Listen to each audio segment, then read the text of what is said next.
penetrated, it doesn't matter whether the tumor is gross or superficial surface or not. But sometimes we get dilated by the mastectomy specimen. Sometimes the skin is attracted beyond the edge of the specimen, and the tumor is being on there. So we mentioned that it's a closed margin, and sometimes there is argument regarding whether you go ahead and the excised the skin or not. So we have to be very cautious of this because usually this does not have a significant clinical impact on local recurrence in most of the population. Thank you. Dr. Halal, you had a question? You mentioned that the presence of positive margin does not guarantee that there is a residual malignancy. Correct. I have a very bad situation for this. A case with conservative treatment, and I mentioned that the margin is positive. The surgeon moved to mastectomy. And in mastectomy, no residual malignancy. That happens. And he made a very big problem to me, and he mentioned that it's medical legal. The patient will ask me, why you did mastectomy? There is nothing else. So what? It's not a reference or something. Well, no, but that happens, and as I said, if you just shape the tumor, just like enucleation of the tumor is going to be at the margin, and then there might not be anything left in the mastectomy, so that happens. And in our experience, it is like around 20-25%, so it's not that rare. It happens. There are published data about this point. There are published data For multiple publications. And also, this is very important for prostatectomy. So you may find a tumor in prostate biopsy, but not in prostatectomy study. And there are published data about 5% increase like that. That's a little different, but let's not go into prostate. I want to ask you about separate margins. You have separate margins because in UK we have wide total excision, and then we have separate medial, superior, inferior, and this makes much easier to assess. It is easier, but it has been shown that the volume of breast removed with this technique is a lot larger compared to a single segmental resection. As I showed in the beginning, the main concern here is the volume it is removed, which is correlated with cosmesis, and the margin. So especially if you have a small breasted woman, it is not always possible to do that. Another issue about superficial or anterior margin or posterior margin, they are not usually as important as other margins. I disagree with that because any margin is important. Yes? Thank you for the presentation. I have a practical question actually. What is the impact of formalin fixation on the margin evaluation? It's true that ideally speaking, you must have fresh tissue to deal with, but we are sometimes obliged or forced to work on formalin fixed. Definitely, there is a tissue shrinkage artifact after formalin fixation, but again, it is like few millimeters. And as I said, we should accept that we are.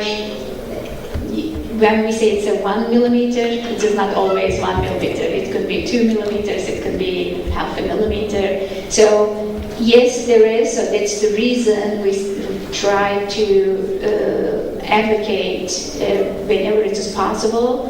It should be gross. The breast specimens should be gross. You can put your sections later, but it should be processed as fresh as possible. And the other issue about trying to section the breast in a fresh state is that it also gives you the best fixation for your tumor biomarkers. Because if you try to put the entire lumpectomy specimen in formalin, your tumor is not going to receive formalin for a long time. Yes. And what about the evaluation of the margins in prostate section? Do you take the margins separately, shape margins, or with the tumor? Because the tissue is very soft, and during cutting it gets disfigured. And we always are confronted with these problems. Agreed. As I said, for each case we make a decision. So if it is a big tumor and then you have a close margin, taking a margin perpendicular with a little area of tumor is okay.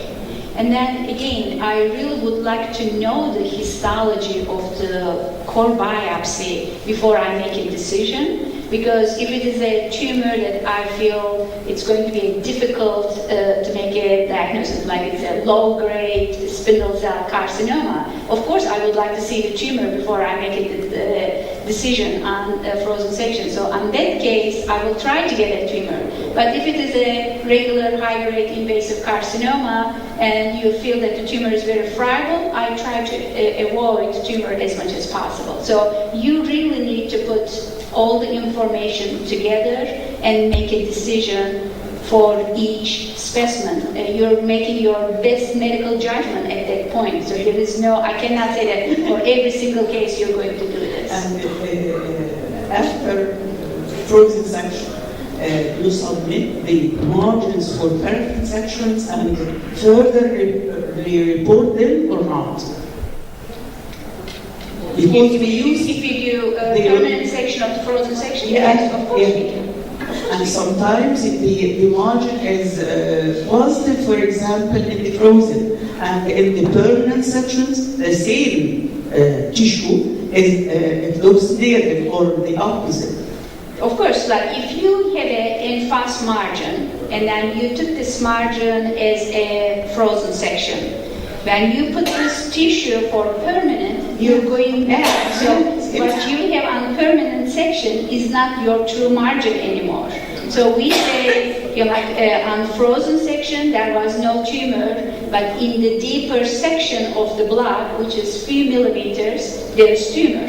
So it is not a false negative frozen section. It is just that tumor is within like 1 or 2 millimeters of this margin. So when you section into the blood, you were able to see it. You will report it in a permanent section or not? Of course we would report it.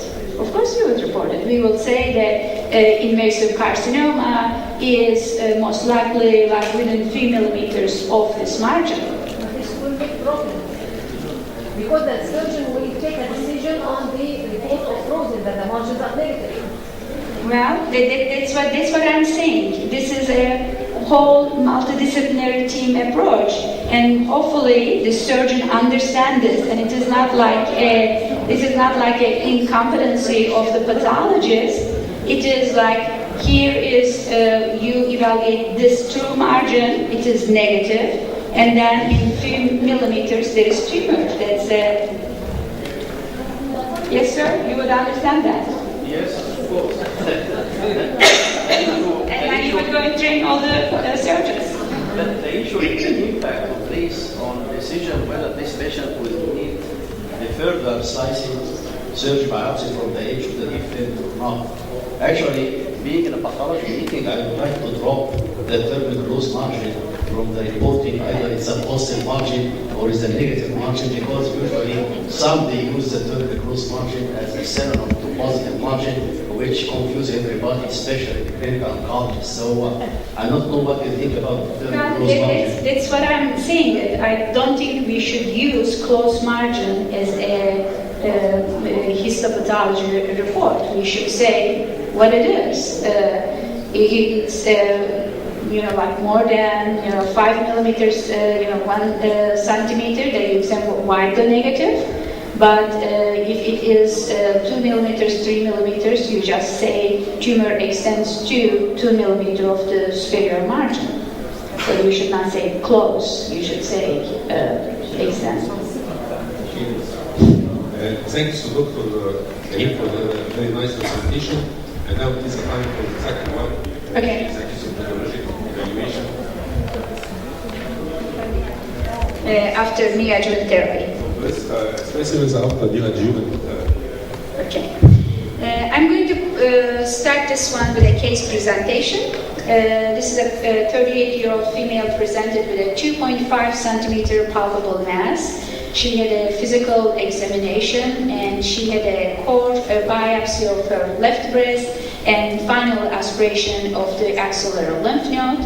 and her breast biopsy showed high-grade invasive ductal carcinoma, and axillary lymph node FNA was positive for metastatic cancer. What did I do?